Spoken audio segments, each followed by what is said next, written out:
Mi novela favorita, una versión sonora de la esencia de las obras literarias, patrimonio de la humanidad, seleccionadas y presentadas por Mario Vargas Llosa. Soy Mario Vargas Llosa.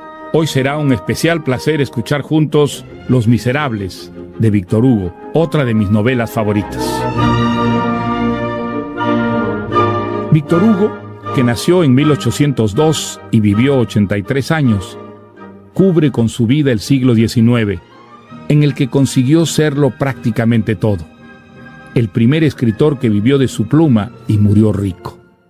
Un creador que, como poeta, dramaturgo y novelista, revolucionó la literatura de su tiempo y ejerció una influencia que trascendió las fronteras de su patria y de Europa. Ser uno de los inmortales de la Academia Francesa y figura política en el Senado y en las calles, donde varias veces hizo de mediador entre bandos combatientes. De joven fue monárquico, absolutista y reaccionario, y en su vejez coqueteó con el socialismo y el anarquismo. Moralista en sus años mozos, llegó virgen al matrimonio. Pero luego, su vida amorosa fue tan intensa que se han escrito volúmenes sobre sus proezas sentimentales y sexuales. Los Miserables, su obra maestra, es muchas cosas. Una novela de aventuras, un mural que reproduce los grandes hechos históricos de la época, una radiografía de los tipos humanos, las clases sociales y los conflictos políticos de Francia decimonónica.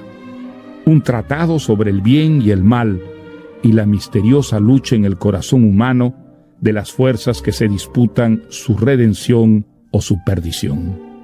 Cuenta la historia de Jean Valjean, humilde campesino que pasó 19 años en la cárcel por haber robado un pedazo de pan y luego, al salir en libertad, lucha de manera sobrehumana para hacer de sí mismo un hombre bueno, justo y santo, aunque para ello deba vivir un martirio cotidiano en un mundo donde triunfan los malvados, los cínicos y los canallas. La historia de Jean Valjean, de Marius y Cosette, del obispo Monseñor Bienvenu y de la miríada de personajes que los rodea, nos hechiza por su fuerza narrativa y el vigor de sus anécdotas.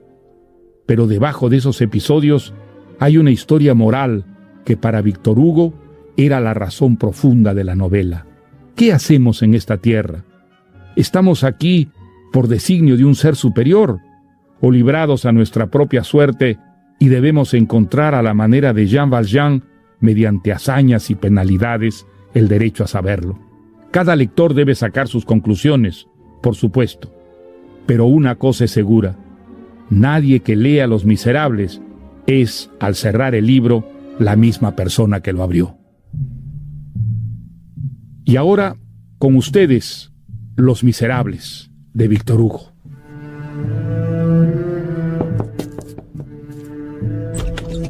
Necesito un lugar donde dormir. Tengo dinero. Acá no hay sitio, señor. Buenas noches. Un extraño forastero había llegado a Digne, Francia, durante el frío mes de octubre del año 1815.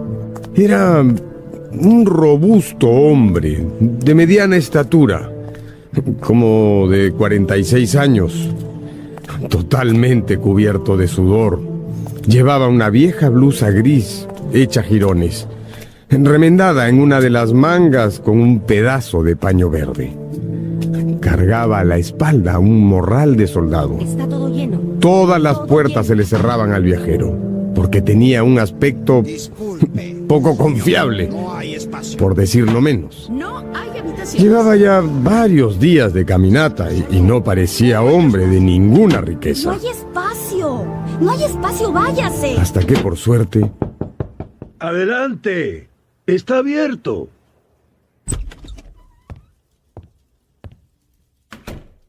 ¿Qué necesita, buen hombre? Busco alojamiento. Tengo dinero. ¿No tiene dónde quedarse? Señora Magloire, ponga un cubierto más a la mesa. Enseguida, monseñor. Amigo mío, mientras cenamos se le preparará una habitación. Quien había recibido al mal trajeado visitante era Monseñor Bienvenu, el obispo de la ciudad. Monseñor era el único habitante de la ciudad que jamás cerraba su puerta con candado. Tan grande era su bondad que un día se causó una pequeña dislocación en un pie por no aplastar a una hormiga. Su habitación está lista, señor. Bueno, muchas gracias por la cena, señor. Con su permiso, quisiera descansar. Y diciendo esto, Por aquí, señor. el extraño personaje se retiró. El huraño viajero se llamaba Jean Valjean. Había sido podador en el pueblo de Faverolles, pero un invierno cruel, el pobre hombre se quedó sin trabajo y fue empujado por la necesidad a robar un pan. Un solo pan. Se le condenó por este delito primero y luego por múltiples intentos de fuga. En total, pasó 19 años en presidio por el crimen de haber tenido hambre. Su excelencia, perdone, pero ese señor se ve muy poco decente. No somos nadie para juzgarlo, señora. Quizá deberíamos guardar la platería. No es necesario, señora Magloire. No se preocupe. Y ahora es mejor que vayamos a descansar. Es tarde. Jean Valjean no tenía, de por sí, una naturaleza malvada. Cuando entró en presidio, todavía era bueno. Pero allí condenó a la sociedad y supo que se hacía malo. Condenó a la providencia y supo que se hacía impío. Cuando llegó el momento de salir en libertad, Jean Valjean creyó que comenzaba una vida nueva. Él había trabajado fuerte en la cárcel durante 19 años, ganando abundante dinero que allí dentro no podía gastar. Pero el gobierno se había encargado de reducirle al mínimo lo ahorrado, y al salir le entregó una miseria. Valjean pensaba que el Estado le había robado en grande, y ahora le tocaba a él robar al individuo en pequeño. De lo contrario, pasaría hambre y necesidad sumados al desprecio de la gente. Muerde la mano que le da de comer. ¡Ladrón! ¡Ladrón! ¿Qué ha pasado, señora Magloire? Su ilustrísima. El candelabro de plata. Se ha llevado un candelabro de plata. ¿Pero acaso nos pertenecía? Pertenecía a los pobres. Y sin duda aquel hombre era pobre. Ay, Dios mío. En ese momento llamaron a la puerta. Monseñor, hemos encontrado a este infeliz en actitud de fuga. Llevaba consigo este candelabro de plata. Él afirma haber estado aquí. Eso es cierto, señor. Este buen hombre cenó con nosotros y luego partió. Pero yo le he regalado ese candelabro. Es más, querido amigo, olvidó usted el par. Son un par de candelabros. Y diciendo esto, Monseñor sacó del aparador el otro candelabro y se le entregó en la mano a Valjean. El gendarme, sin creer ni una sola palabra de lo dicho por el obispo, tuvo que dejar libre a Jean Valjean. ¡Vete, miserable! Quien partió más que desconcertado. Y después ya no habrá quien te salve. Durante la larga caminata de esa noche, entró en múltiples cavilaciones acerca del acto de absoluta generosidad del que había sido testigo y beneficiario. Y algo despertó en él. Sintió necesario cambiar todo en cuanto había creído hasta entonces. Era necesario elevarse a mayor altura que el obispo, o descender más abajo que el presidiario. Si quería ser bueno, debía ser un ángel. Y si quería ser malo, debía ser un monstruo.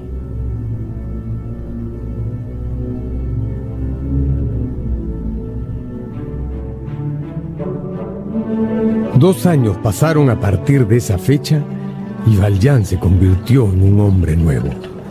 Se instaló en una ciudad apartada, donde se inició en la industria de las joyas de fantasía. Usando un nuevo nombre, se hizo llamar el Señor Madeleine. Llegó a tener una gran fábrica, donde empleaba a todos los que necesitaran trabajo. se había convertido en un forastero magnánimo que llegó a ser, pues nada menos que alcalde de la ciudad. Un día, el señor Madeleine encontró al inspector de policía Javert, que venía hacia él forcejeando con una mujer. ¡Quieta! Esta prostituta que se hace llamar Fantina ha atacado a un hombre decente. ¡Quieta! ¡Suélteme! Así que usted es el alcalde. ¡Desgraciado! ¡Echar hacia la gente, maldito! Pero, ¿qué dices, mujer? ¡Lo sabe bien, malnacido! ¡Me despediste de tu fábrica! Dicho esto, le escupió en el rostro. Más respeto, cretina. ¡Miserable! ¡Me dejaste sin trabajo! ¿Cómo voy a mantener a mi Cosette? Esta Fantina era una madre soltera que había pasado 1000 penurias por mantener a su hijita Cosette. Había tenido que dejarla en una posada en Montfermeil con los esposos Thénardier, ¿Y ahora qué voy a hacer? una pareja de viles mercenarios que habían decidido ganarse unos francos disque cuidando de la niña. Yo no tengo nada. Después de dejarla allí, Fantina se había empleado en la fábrica del señor Madeleine, Queda ni el pero honor. había sido despedida por razones injustas por un capataz. El alcalde nunca lo había sabido. Mira lo que me he convertido por tu mezquindad. Desempleada y muy pobre, se había visto obligada a vender sus hermosos cabellos rubios. Yo te ayudaré. Y luego, pues a venderse ella misma. Yo no sé quién te arrebató tu trabajo, mujer, pero no debes padecer más. Vendrás conmigo y yo enmendaré ese daño. ¿Yo Pero, qué? señor, ¿Con usted? De lo que se le acuse, sé que ella no es la culpable. Pero yo... Y diciendo esto, el señor Madeleine partió con Fantina, quien no salía de su asombro. Hay algo muy extraño en este hombre. El inspector Javert era un hombre muy apegado a la ley, por lo que no consentía que alguien fuera perdonado así como así. Tenía además una especie de corazonada con respecto al señor Madeleine. ¿Y su rostro? ¿Dónde lo he visto antes? Una tarde, el inspector se apareció de improviso en el despacho del alcalde. Vengo a solicitar que se me destituya de mi cargo, señor Madeleine. ¿Qué dice, inspector? Debo ser destituido porque soy espía. ¿Espía? ¿A quién ha estado espiando, Javert? Pues a usted, señor alcalde. El rostro de Jean Valjean, o mejor dicho, del señor Madeleine, se puso rígido y sus mejillas perdieron el color. ¿A mí? Debo confesar, señor Madeleine, que pensé que usted había falseado su identidad y que en realidad es un expresidiario de Tolón al que conocí hace muchos años, un tal Jean Valjean. ¿Qué lo hizo pensar eso? El parecido de su rostro. La misteriosa manera en que usted llegó a esta ciudad y se hizo alcalde sin haber dado a conocer absolutamente nada de su pasado. ¿Y por qué buscaba usted a ese Valjean? Se le acusa de haber robado en la casa de un obispo. Comprenderá, señor alcalde, que ese hombre, pues, debe ser sancionado. Pero ahora sé que usted no es él, pues se ha encontrado al verdadero Jean Valjean. Está siendo enjuiciado en Arras, y yo iré a comparecer como testigo mañana mismo. Esa tarde, con los pensamientos revueltos y el corazón estrujado, Jean Valjean fue a su casa a ver a Fantina, a quien el frío y la tristeza habían postrado en cama. Pronto te recuperarás, Fantina. No debes preocuparte. Ahora estás a salvo. Yo solo quiero ver a mi Cosette. Señor Madeleine, se lo suplico. Tráigamela.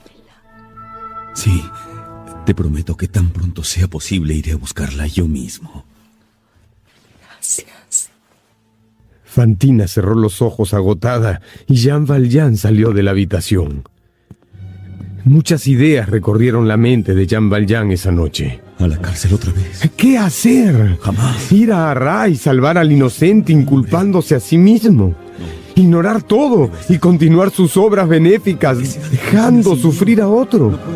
Y siempre caía en el mismo dilema. ¿Qué puedo hacer? ¿Permanecer en el paraíso y ser un demonio? ¿O entrar en el infierno y ser un ángel?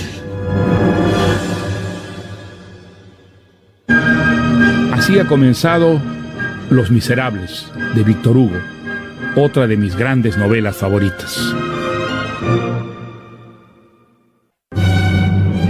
Y ahora, sigamos escuchando Los Miserables, de Víctor Hugo. Jean Valjean pasó casi toda la noche en vela pensando, pero había pedido un carruaje para las 4 de la madrugada. ¿A dónde iría? ¿A buscar a Cosette para entregársela a su madre? ¿A Arras para revelar su verdadera identidad? Señor, el coche lo espera. Jean Valjean se puso de pie. Había tomado una decisión. Buenas noches. Vamos a Arras. Tras un largo y penoso viaje, Jean Valjean llegó justo a tiempo para exonerar de culpas al acusado. ¡Liberen a ese hombre! ¡Yo soy el verdadero Jean Valjean! Por supuesto que nadie creyó que ese bondadoso alcalde fuese un despiadado ladrón, por lo que al final tanto él como el falso acusado quedaron libres y el jurado boquiabierto. Pero hubo un gran ausente en la sala de audiencias, el inspector Javert. Al volver a casa, Jean Valjean fue directamente a ver a Fantina. Señor Madeleine, ha vuelto. Pensé que se había olvidado de mí. Dígame, por favor, trae a mi Cosette. Dígame que la trae, por favor, se lo ruego. Valjean no dijo una sola palabra. Este silencio dejó que se filtrara la voz de la hija de la portera que jugaba en el jardín. ¡Ay! ¡Es mi niña! ¡Mi niña! El doctor me dijo que no podría verla hasta que estuviese repuesta. Pero usted me dejará, ¿verdad? Mi preciosa niña, mi Cosette. Jean Valjean sostenía una de las manos de Fantina mientras ella no dejaba de hablar de su hijita. Hasta que de pronto los ojos de la mujer se abrieron de par en par y sus labios quedaron separados. Casi no respiraba. Fantina, ¿qué pasa? Fantina no respondió, pero levantó la mano y le indicó que mirase detrás de él, hacia la puerta. Valjean se volvió y vio a Javert.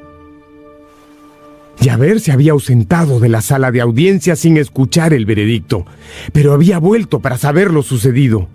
Habiendo una confesión, por más que al jurado le hubiese costado creerla y lo hubiera exonerado, el culpable debía sufrir un castigo. Valjean, pensaste que podrías engañarme. Vengo de Arras. Señor Madeleine. No es el señor Madeleine. Este no es más que un vil ladrón y su nombre es Jean Valjean. Señor. ¡Calla! Madeleine. Este hombre... ¡Calla, mujer! ¿Está diciendo? ¡Calla, infeliz! ¿Qué infierno de país es este donde los presidiarios son magistrados y las mujeres públicas son cuidadas como condesas? Estás arrestado, Valjean. Fantina se apoyó sobre sus brazos y se incorporó como para decir algo. Miró a Valjean, miró a Javert y luego un ronquido salió del fondo de su garganta. Chocaron sus dientes, extendió los brazos y se desplomó sobre la almohada. Estaba muerta. Jean Valjean volvió a presidio, pero esta vez no por mucho tiempo. Una tarde estaban los reos en el puerto cerca de Tolón, reparando un navío viejo por orden de un oficial, cuando un hombre resbaló del estribo del buque y quedó colgado de una cuerda. Era casi seguro que caería al mar y moriría. Pero entonces un presidiario de barbas largas lo salvó. Ya habrán adivinado de quién se trata.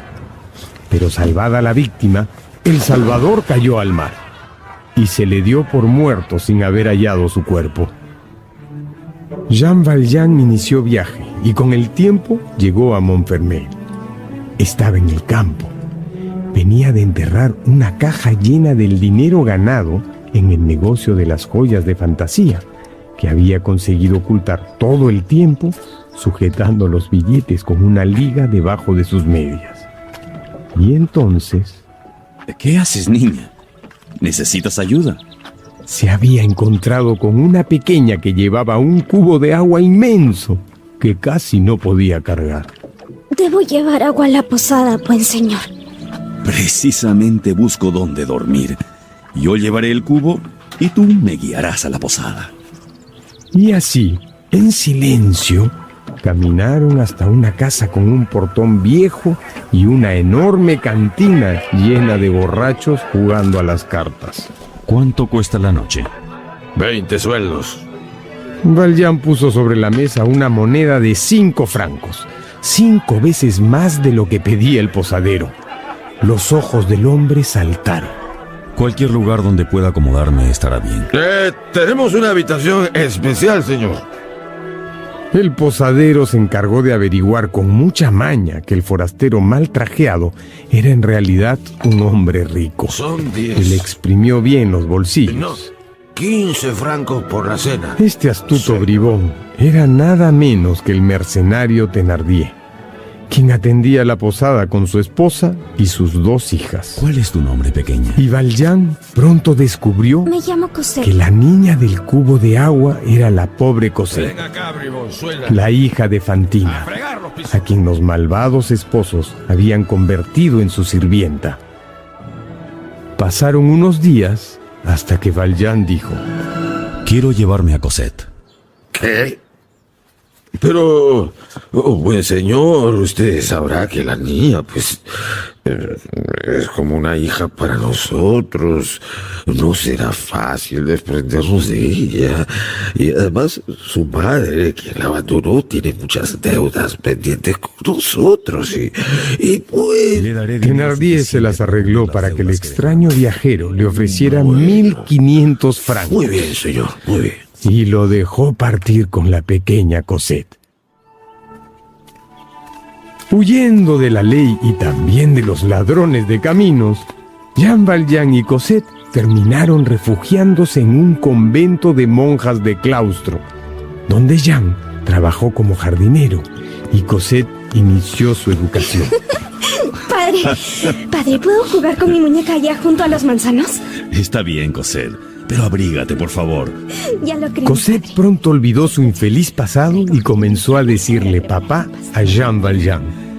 Él, por su parte, comprendió que había encontrado un ser a quien amar. Véase pues cómo 2 desgracias entrelazadas pueden producir una gran felicidad. Pasó el tiempo, y unos años después, cuando Cosette terminó su educación en el convento, Jean Valjean decidió que era momento de partir. Y se instalaron en una casa de la calle Lafitte, en París. Esta tarde saldremos de paseo, Cosette. Qué lindo, papá. Iremos al Parque Luxemburgo. Son jardines muy hermosos. Y así fue. Y tanto disfrutaron del paseo, que pronto se volvió una costumbre. Y en una de esas muchas caminatas, como era de esperarse, algo sucedió. ¿Quién es ese joven? Mira hacia acá demasiado. ¿Será un espía? No puedo poner en riesgo a Cosette, no puedo. Pero no era un espía.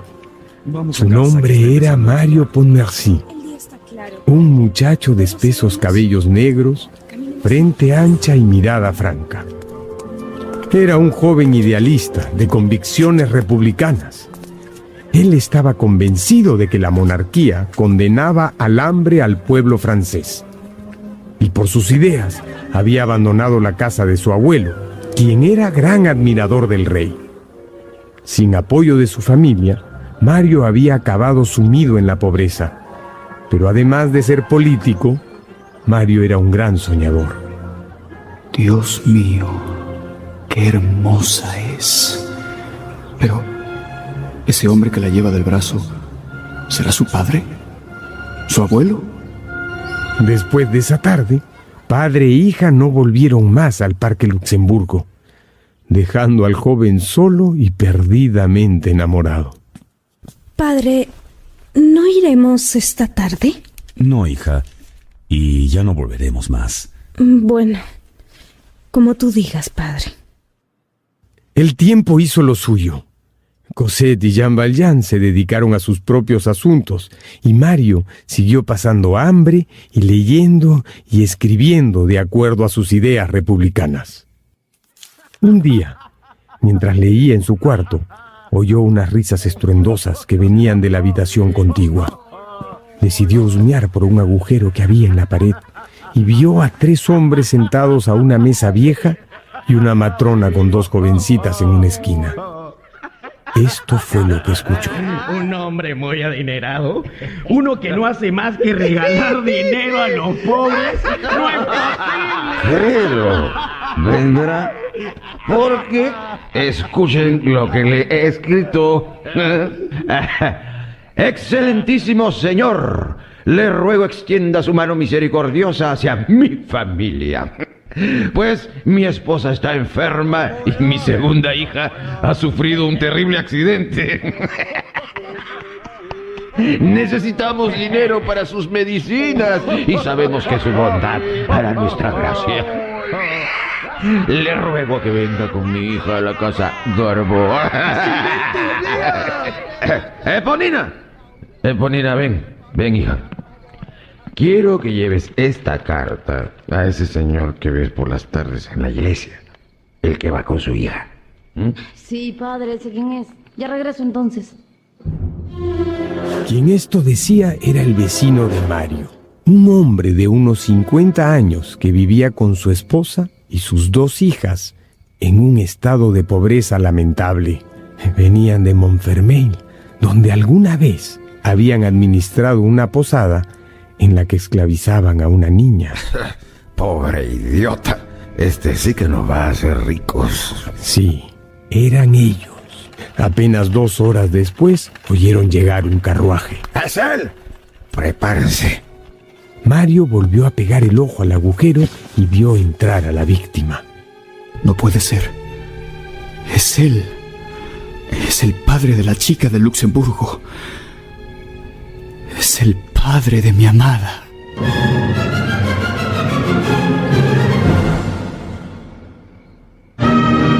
Hemos escuchado la primera mitad de Los Miserables, de Víctor Hugo, una de mis novelas favoritas.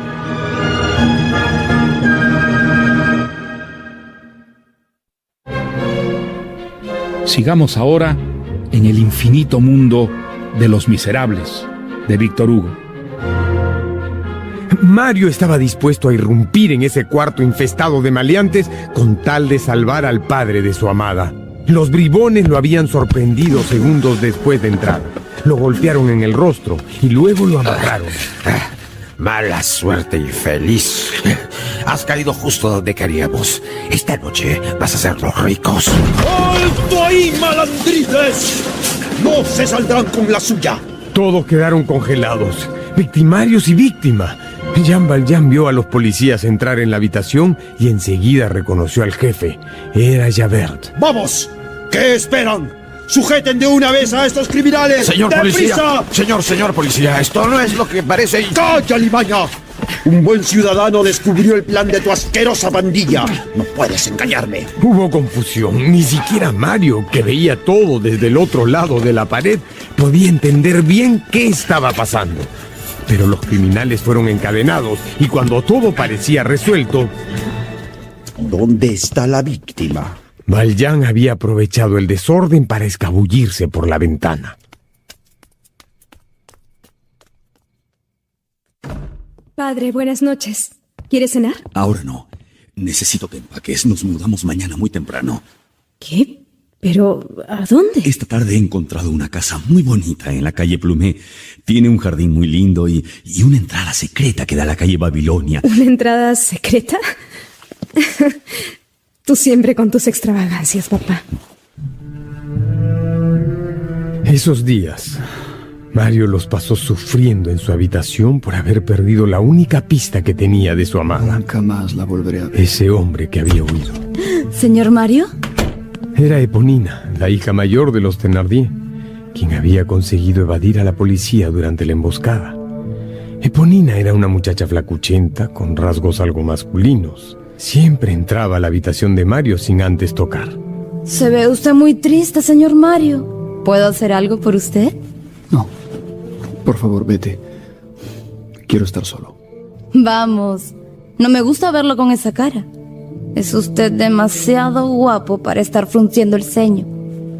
Seguro puedo ayudarlo en algo. Pues... en realidad... Dígame. Quisiera saber. Dígame. ¿Tú sabes dónde vive el hombre que visitó tu casa la otra noche? Tú sabes, aquel anciano que venía a darles una donación. Ah, ese. ¿Es eso lo que necesita, señor Mario? ¿Ubicar a ese hombre? Pero si es lo más fácil del mundo. ¿Qué dices? No se preocupe. Yo me encargo. ¿En serio? Por supuesto. Solo que... ¿qué me dará usted a cambio? Lo que tú quieras. Lo que me pidas. ¿De verdad? Te lo prometo. Y diciendo esto, Mario puso sobre la mesa 30 sueldos, que era todo lo que tenía. Guarde eso, señor. Yo no quiero su dinero. Entonces Eponina dio media vuelta y desapareció. Pasaron solo 2 días, y cuando llegó la noche... Hecho, señor Mario. Tengo las señas. Aquí están. Un rayo de luz inundó los ojos blancos de Mario. Eponina le estaba extendiendo un papel que él recibió con ansias. Gracias. Gracias. Y salió casi flotando del cuarto. No olvide su promesa, señor Mario. ¡No la olvide! Mario llegó a la dirección y... la vio. Vio a Cosette. Ella estaba hermosa, sentada en una banca de piedra en su jardín. Él la miraba a través de las rejas que separaban el jardín de la calle. De pronto... ¿Quién anda ahí? Buenas noches. Mario trató de esconderse lo mejor que pudo. La tierna Cosette miró, no vio a nadie y, asustada, entró corriendo a su casa. Debo volver a verla. Mario estaba tan embelesado que traspuso la verja y se sentó en la banca donde había estado Cosette. Aún podía sentir su aroma.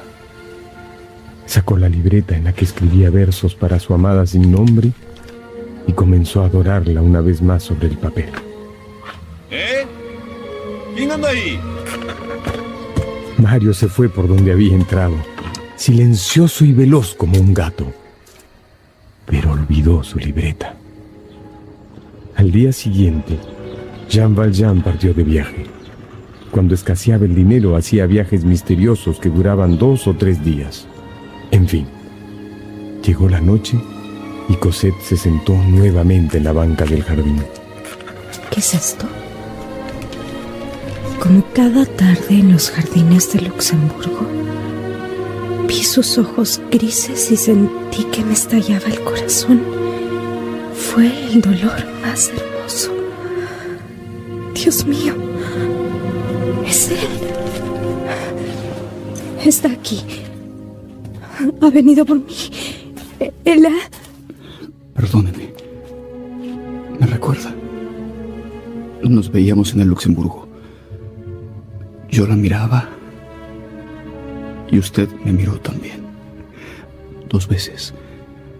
El 16 de junio y el 2 de julio. Ay, no. Cosette sintió que se desmayaba.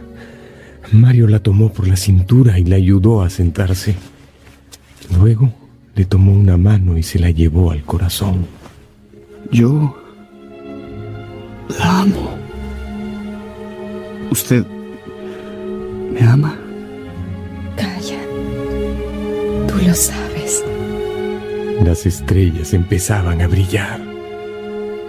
¿Cómo fue que sus labios se encontraron? ¿Cómo es que el pájaro canta? Que la nieve se funde, que la rosa se abre, que mayo extiende su fragancia, que el alba blanquea detrás de los árboles negros en la cumbre de las colinas.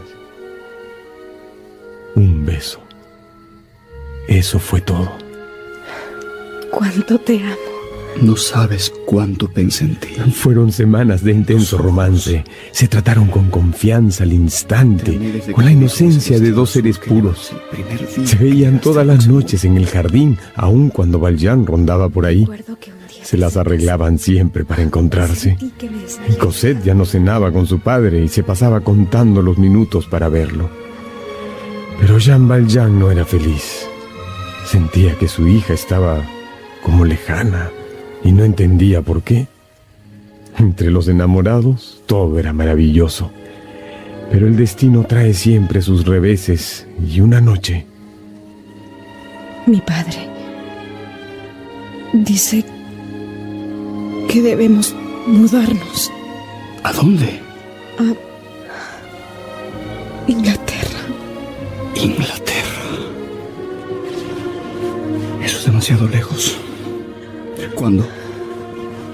En 8 días. Parece que es urgente que partamos. No podré vivir sin ti, Mario. Tienes que venir conmigo. ¿Con qué dinero? No puedo hacerlo, Cosette. Soy muy pobre, tú lo sabes. Pero no puedo vivir sin ti.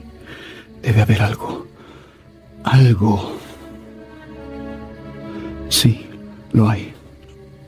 ¿Qué es? No puedo decírtelo ahora, mi amor, pero mañana por la noche no podré venir. No quiero perderte, Mario. ¿Me juras que harás todo por nosotros? Te lo juro por mi vida. Porque si no puedo estar contigo para siempre, no habrá nada más para mí. Mario fue al día siguiente a buscar a su abuelo, el señor Gillenormand. Había resuelto dejar de lado el rencor que sentía por ese anciano que tanto había luchado en contra de su causa. Hijo mío, has vuelto. Ven acá, ingrato. Dime a qué has venido, dímelo. Vengo porque estoy enamorado, abuelo. Vaya. Y quiero pedirle permiso para casarme. ¿Quién es la afortunada? Su nombre es Cosette. Vive en la calle Plumet. He oído que es una joven muy bella. Sin embargo, es algo corriente. No está a tu altura, Mario, pese a cómo vives ahora por tus ideas. ¿Para qué casarte, hijo? Quizás simplemente podrías tomarla como tu querida. Con estas palabras, los ojos francos de Mario se incendiaron. Señor, si usted no respeta a las personas a quien estimo, no tengo nada más que decirle. Adiós. Hijo, no te vayas, por favor. Será como tú quieras, como quieras. A la noche siguiente, Mario solo tenía fuerzas para hacer una cosa: ir a ver a Cosette. En el camino encontró a un niño que estaba tirando piedras a los faroles. El niño corrió hacia él. Compañero, en la barricada que se alzará junto a la antigua taberna, en la calle Dionisio. Mañana empieza la revolución. Mario casi no le prestó atención. Solo recordó que un amigo suyo le había dicho esa mañana que el general Lamarque había muerto. Ese, para los republicanos, había sido el momento pactado para iniciar la gran revuelta. Cuando Mario llegó a la casa de la calle Plumet, se encontró con una terrible sorpresa. La casa estaba vacía, las luces apagadas. Entró al jardín, buscó una carta, una señal, algo. No había nada. Estaba desesperado, sin saber qué hacer, hasta que de pronto se acercó a él una sombra flacuchenta. Era Eponina. Señor Mario, sus amigos lo esperan en la calle Dionisio. La calle Dionisio. Allí cumpliré mi promesa. Si no puedo tenerla a ella, pues moriré.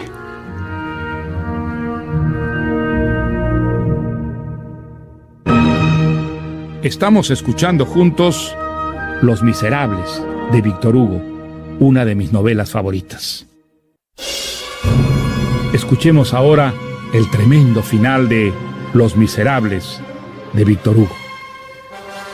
Le prometí que si no podíamos estar juntos para siempre, moriría. Eso voy a hacer. Por la mejor causa. se enrumbó a la barricada de la calle Dionisio. Encontró al niño que había visto poco antes en la calle. ¿Cuál es tu nombre, pequeño? Me llamo Gavroche, pero no soy pequeño. Soy un ciudadano empuñando las armas. Los disparos se multiplicaban y la sangre comenzaba a teñir las paredes de las casas en este 15 de junio de 1830. ¡Avanzan! ¡Vamos! ¡Ponte en esa esquina! Mario da órdenes y voltea a uno y otro lado. Por eso no se da cuenta de que un soldado se le acerca y apunta contra su cabeza con su fusil. Tampoco ve quién lo está empujando fuertemente a un lado haciéndolo caer. Pero Mario escucha un disparo y ve cómo el cuerpo del soldado enemigo cae muerto. ¡Dios mío! ¡Me has salvado! Señor Mario. ¡Por Dios, eres tú! Eponina, ¿por qué? La verdad, creo que estaba un poco enamorada de usted. ¡Estás herida, tú! Vine a entregarle esto. Y Eponina saca una carta de su bolsillo ensangrentado. Tuve celos. Por eso no se la traje antes. Lo siento. Pero ¿recuerda la promesa que me hizo? Sí, la recuerdo. Pues ya sé lo que quiero. Quiero que apenas cierre los ojos, usted me dé un beso. ¡Se lo ruego! ¡Lo haré, Eponina! Pocos minutos después, la joven comenzó a respirar pesadamente. Y luego expiró. Mario la besó. Luego cubrió su cuerpo con una tela negra. Tras unos minutos de ensimismamiento, Mario abrió la carta entregada por Eponina y empezó a leer. Mi adorado Mario, mi padre exige que partamos cuanto antes de Inglaterra, pero nos quedaremos unos días en el número 7 de la calle del Armado. Búscame ahí. Te amo. La calle del Armado. Pero él estaba ahí, en la barricada, y no podía salir. Debía permanecer con sus compañeros. Bien, compañero Gavroche. Quiero que lleves una carta a la calle del Armado. Es lejos. No puedo abandonar la barricada. ¡Te lo suplico! Es muy importante. Tú podrás escabullirte con más facilidad porque eres más pequeño. A mí me liquidarían al instante. Pero mira, si lo haces, te daré un fusil a tu regreso en vez de esa pistola que ahora llevas. Está bien, lo haré. Debes partir ahora. Mario le entregó la carta que había escrito. Gavroche, que quería volver cuanto antes a la barricada para probar su nuevo fusil, no le entregó la carta a Cosette, sino a un hombre que encontró sentado a la entrada de la casa. Entréguele esto a la señorita. Debo irme, compañero. ¡A la lucha! ¡A la lucha! Quien estaba en la puerta era, pues, el mismísimo Jean Valjean, quien leyó estas palabras. Cosette, amada mía. Amada. He fracasado en mi intento de estar contigo. ¿Pero quién es? No podré unirme a ti de por vida. Ella ama.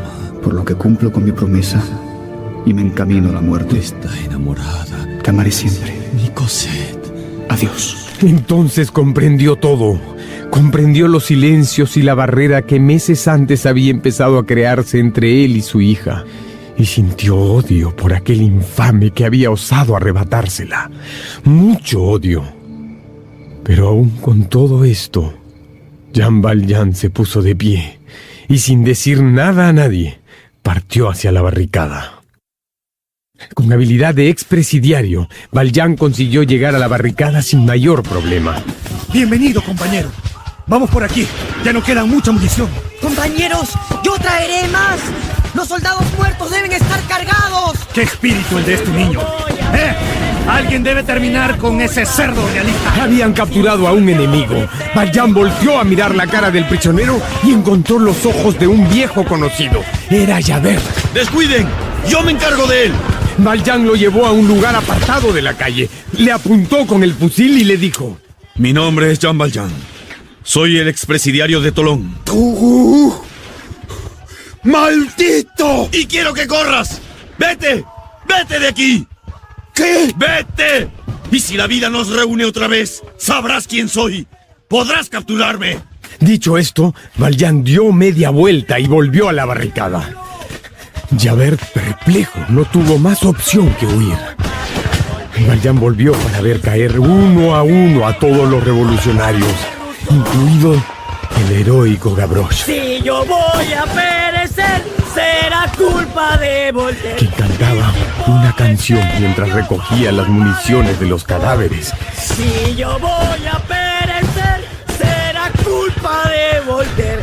Y esquivaba las balas de los soldados realistas hasta que una lo alcanzó.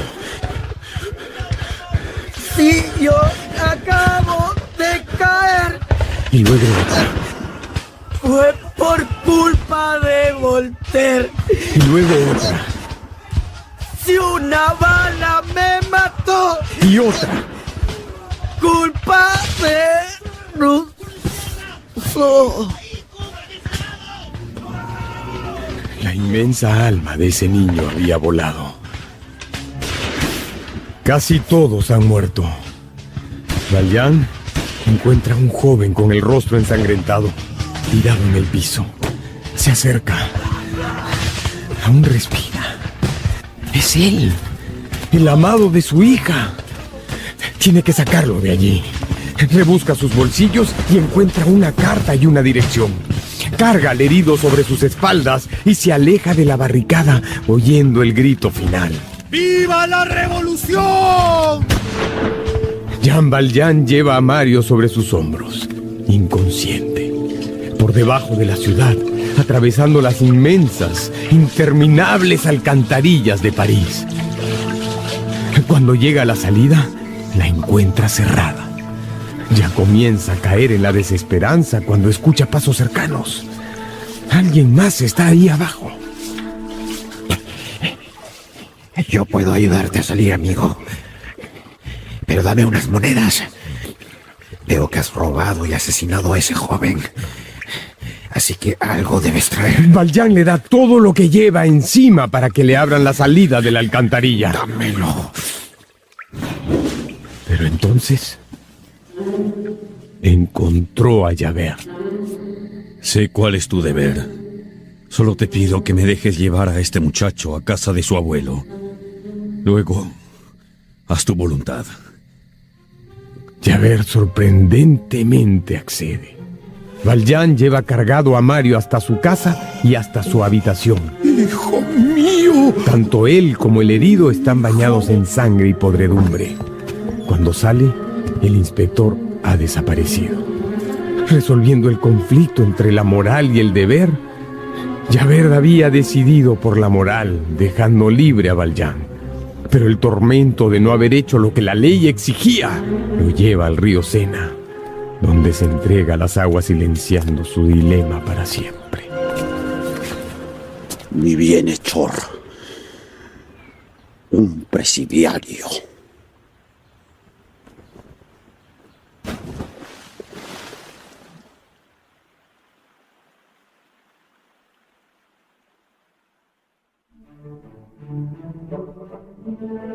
Han pasado algunos meses y Mario se ha recuperado como para que su abuelo le revele un dato importante.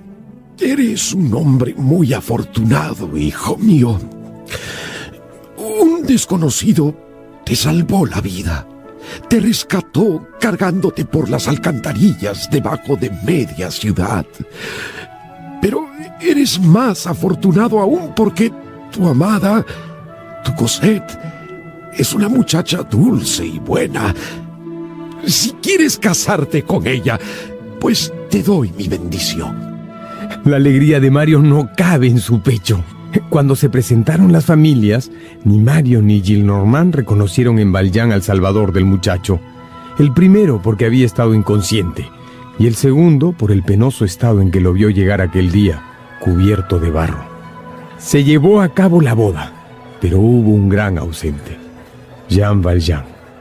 Él se había excusado por una dolencia y se había ido a la casa de la calle del Armado. Ella es feliz y ya no me necesita. Ah, mi Cosette. Le dejaré todo el dinero que tengo enterrado en Montfermeil. No tendrá que vivir más bajo el cuidado de un delincuente como yo. Si la ley viene por mí, ella no sufrirá por eso. Tendrá a su esposo. Valjean hacía visitas esporádicas que cada vez fueron siendo menos, hasta que un día no fue más. Una mañana, alguien llama a la puerta de Mario Pontmercy. Buenos días, señor. Mi nombre es Thénardier. Mario reconoce enseguida a su antiguo vecino, aquel astuto ladrón, padre de Eponina. Pero Thénardier no lo reconoce a él, puesto que casi nunca lo ha visto, menos aún con ropas de hombre rico. Vengo a darle noticias siniestras sobre el padre de su esposa. Le diré lo que tengo que decirle y luego recibiré gustoso lo que usted ofrezca por tan valiosa información. Lo que tenga que decir lo sé yo por su propia boca. Ese hombre es un asesino. ¿Qué dice? Lo vi hace unos meses huyendo de la ley, con un cadáver a cuestas. Un joven de buena familia, aparentemente. Llevaba el cuerpo por debajo de la ciudad. ¿Qué? Por las alcantarillas. Por las alcantarillas. Yo mismo me encargué de cortar un retazo de la camisa de la víctima para poder denunciar al infame. Mario reconoció al instante esa camisa como suya. Era él. Su suegro es un maldito bribón, un canalla. ¡Calla, mercenario! Ese hombre me salvó la vida. Era a mí a quien llevaba cuestas en la alcantarilla. ¡Yo! ¡Lárgate de aquí! Cosette. ¡Cosette! Debemos ir donde tu padre. Cosette, confundida y emocionada, parte con él. Llegaron. Entraron a una fría habitación en el número 7 de la calle del Armado. Encontraron a un anciano sentado en una pobre cama. Hijos. Padre. Padre, perdóname. Tú, mi Salvador. Tú, hombre generoso.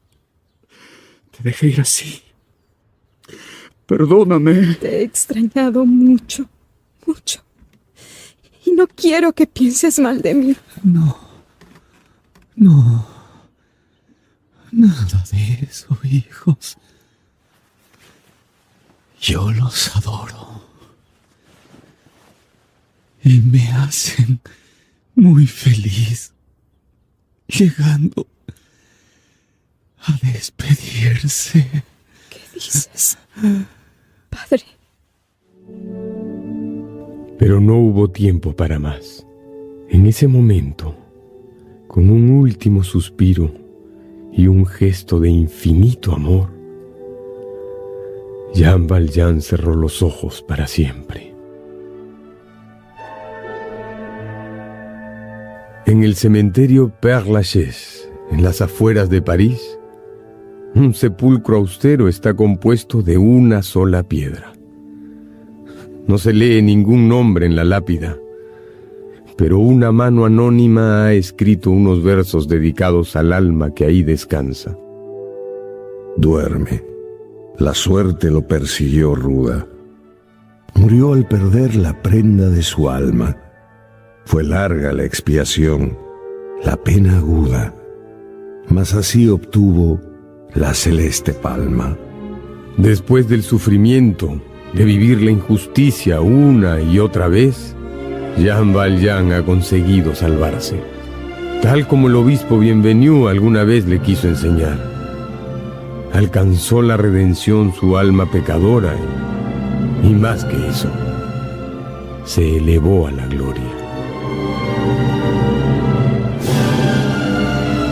Gracias por escuchar conmigo Los Miserables, de Víctor Hugo, una de mis novelas favoritas. Tuvo el gusto de hablarles Mario Vargas Llosa. Mi novela favorita, la esencia de las más grandes obras literarias de la humanidad, seleccionadas y presentadas por Mario Vargas Llosa. Con Javier Valdés, Mario Velázquez, Melania Urbina y Leonardo Torres Vilar. Adaptación de Jimena Salas Pomarino. Dirección general, Alonso Alegría. Es una producción de Grupo RPP del Perú.